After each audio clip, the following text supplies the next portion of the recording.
घेणार नाही. जर तुम्ही दादाची दखल घेणार नसाल तर आम्ही इथंच करू, पण आम्ही उपचार घेणार नाही. जोपर्यंत मनोज दादाला बोलणी करायला कोणी सरकारचा मंत्री येणार नाही तोपर्यंत आम्ही कोणी उपचार घेणार नाही. आज आमचा सोबतीचा बीपी कमी झालाय, त्याचा शुगर कमी झालाय, त्याच्या हाताला मुंग्या आल्यात, पण उपचार घेणार नाही. जोपर्यंत दादाची दखल घेतल्या जाणार नाही मनोज दादाची मंत्रिमंडळाकडून तोपर्यंत आम्ही कोणी उपचार घेणार नाही. तुम्ही उपचार घ्यायला पाहिजे दादा, तुमची तब्येत खराब आहे.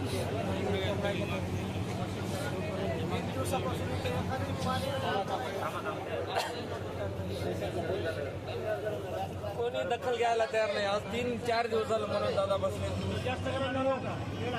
एकही प्रतिनिधी तिथं जाऊन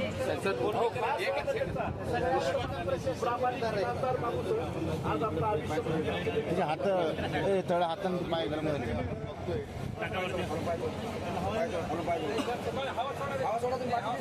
ए दीदी हवा सोडा ती. तब्येत खराब होते, उपचार घ्यायला पाहिजे.